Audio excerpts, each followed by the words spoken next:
Hey, thank you for joining us. We are talking about rental property investing and specifically about topics related to property management with Angela. Angela, how are you today? I'm great, Nir. How are you? Doing great. Really happy to be here with you and give a lot of valuable, practical information to the investors watching us. If you're not watching us yet, we do encourage you to subscribe to our channel. We provide a lot of materials from our experience, from the ground, for managing hundreds of properties in different states to you. So we welcome you to join, subscribe, and learn from our materials. And today we are going to talk about a very important topic, being what kind of a property or a rental investment property should I buy and what should I avoid. I see from investors tempted to buy properties in, I would say, rougher areas, and then being surprised from the experience, the outcome of such investments. You can have success in every investment if you know what you are getting into. And today I want to talk about that, understanding from investment perspective what we are getting into, and I want to leverage really your experience from the property management perspective. What kind of investment products, like areas, locations, type, etc., you would avoid? And maybe then we can talk about what to take. But let's start with the question: in the Jacksonville area, what would you avoid and why? So Jacksonville is actually the second largest city in the United States. And it's because we have a lot of land mass, not population. So we have a lot of different areas. And the great thing about that is you have a lot of different choices. When I work with investors and we're sitting down and we're talking about what's going to fit what they're looking for, tells or encourage, consults, whichever word you want to use there, our investors is to avoid those low income, high crime areas. Low income, high crime is not going to produce an income producing property to the highest value for several reasons. One, when you're in high crime, you actually have a lot of people that won't move there. So you can have an investment property that can potentially be sitting on the market for 3 to 4 months before it actually rents. That's 3 to 4 months of income you've now lost because of that area. You're also looking at the type of demographic that area would produce as far as a tenant. Those types of tenants in these areas are not going to have high income or sustainable income. We're not even looking for those that make 6 figures, but we're looking for consistency. And in low income, high crime, we don't see consistent income. That means they're not going to pay their rent. This is an important point, and Angela, thank you. I want to interject, sorry. Yes. So, as an investor, I buy a property, and property management is doing all the leasing and screening process. And for us as an investor, we want to have, for example, a tenant that has a stable job, long employment history, because for us it's stability. So there is a connection between the probability to find that inspector, to find that tenant, versus the area and the rental product that we are offering. And this Correct. is, I think, where the connection comes in these matters. And eventually, if I say it in other words, buying properties in those areas, meaning buying risk. So sometimes we might say, oh, okay, I'm fine with a lower rental price point because the numbers are still better. Yeah, the numbers would be better. So, just putting it on the Excel, unless you are factoring or adjusting right for the risk, and you are by default buying a higher risk getting into this target tenant profile. If you have a great property in a low income, high crime area, yes, it's a great property. It seems on paper, but then when you're looking at the rental market there, it's not going to get you a tenant that has consistent income and consistent rental history. Therefore, you're going to have high turnover and high evictions. And what we have found in our industry, tenants don't like to be evicted.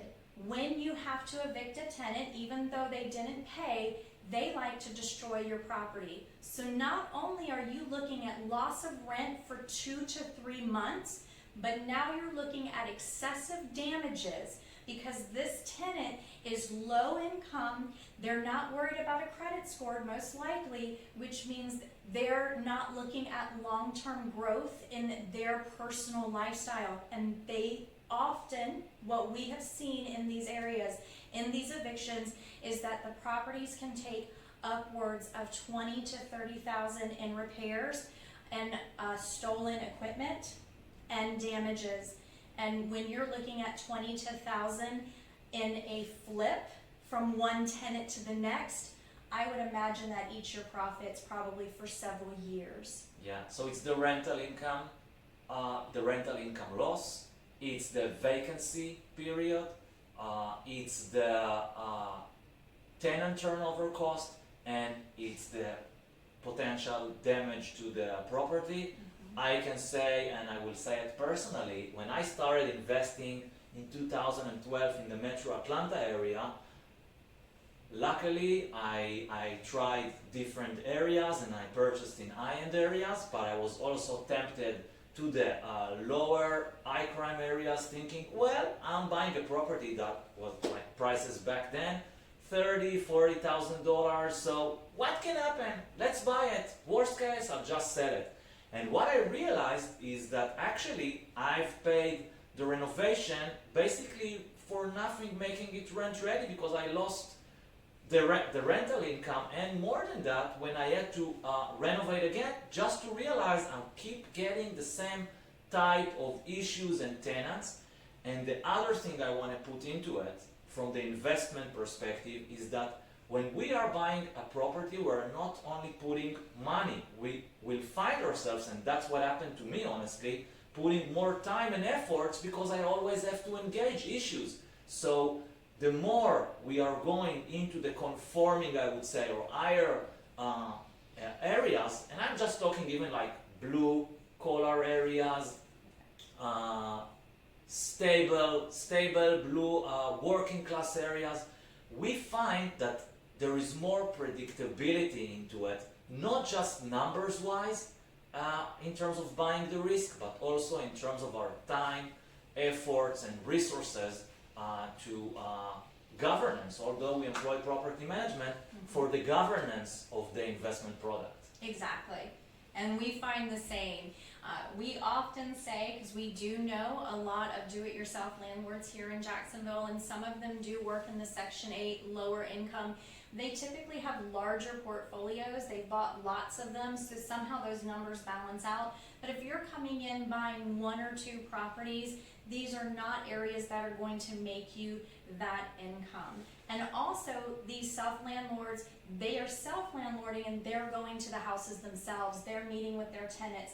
As a property management company, while we do put focus on inspections, which we'll talk about later, we're not going to be there like a self-landlord would be. Yes, one of the principles we talked in previous videos, and we really encourage you to watch all the videos to get the right perspective and understanding of all the materials, is that eventually we are asking questions, subjective questions for the investor, trying to find the suitability between your financial targets and the right investment solution.